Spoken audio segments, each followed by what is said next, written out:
पाचगावनं जवळून बघितलेलं आहे. सरपंच म्हणून त्यांनी केलेलं काम आज पाचगावमध्ये अनेक लोकांच्या अडीअडचणीचे धावून जाणारं नेतृत्व म्हणून संग्राम पाटलांच्या बघितलं जातं.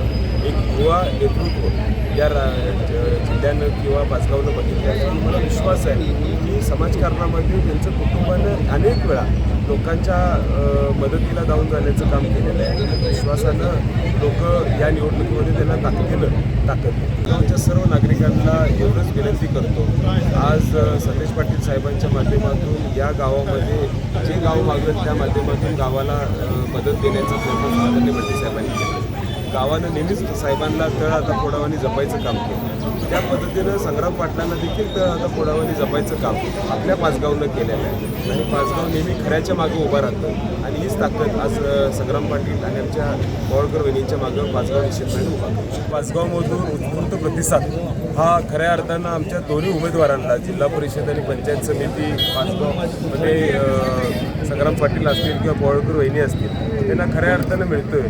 आणि आज जिल्हा परिषद हे अनेक वर्षानंतर होते तेव्हा लोकांची उत्सुकता आहे आणि जी लोक गेल्या अनेक वर्ष समाजकारणामध्ये राजकारणामध्ये सक्रिय आहेत असे उमेदवार देण्याचं प्रयत्न आदरणीय सतेज पाटील साहेबांनी केलेला आहे. मला विश्वास आहे की या माध्यमातून अनेक अडचणी जे आपल्या गावामध्ये असतील ते सोडवण्याचा प्रयत्न आमचे दोन्ही उमेदवार करणार आहेत आणि निश्चितपणे जसं महानगरपालिकेमध्ये आदरणीय बंटी पाटील साहेबांच्या मागं सर्वसामान्य लोकांची ताकद ही खऱ्या अर्थानं उभा राहील तशीच ताकद जिल्हा परिषदमध्ये जिल्ह्यातून आदरणीय बंटी साहेबांच्या मागे उभा राहणार आहे.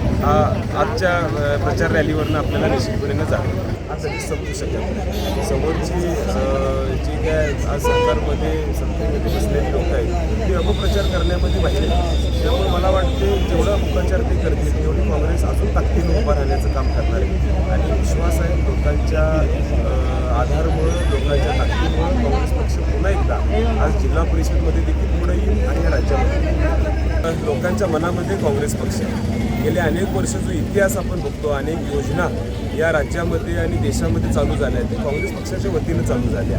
आज त्या योजनेची नावं बदलून कदाचित समोरची पार्टी प्रचार करत असेल पण या योजना चालू करण्याचं पुण्य हे काँग्रेस पक्षानं केलेलं आहे. लोकांना आधार देण्याचं काम केलेलं आहे आणि आज देखील लोकांच्या मनामध्ये काँग्रेस आहे. आज आम्ही चांगले सक्षम उमेदवार दिलेले आहेत जे नेतृत्व चांगलं काम करू शकतं असे उमेदवार आम्ही दिलेले आहेत आणि मला विश्वास आहे की आज आपल्या गावामध्ये आधार देण्याचं काम कारण गेले अनेक वर्ष आदरणीय बंटी साहेबांच्या माध्यमातून दक्षिण मतदारसंघ असेल पाचगाव असेल तिथं चांगलं काम करण्याचा प्रयत्न आम्ही केला.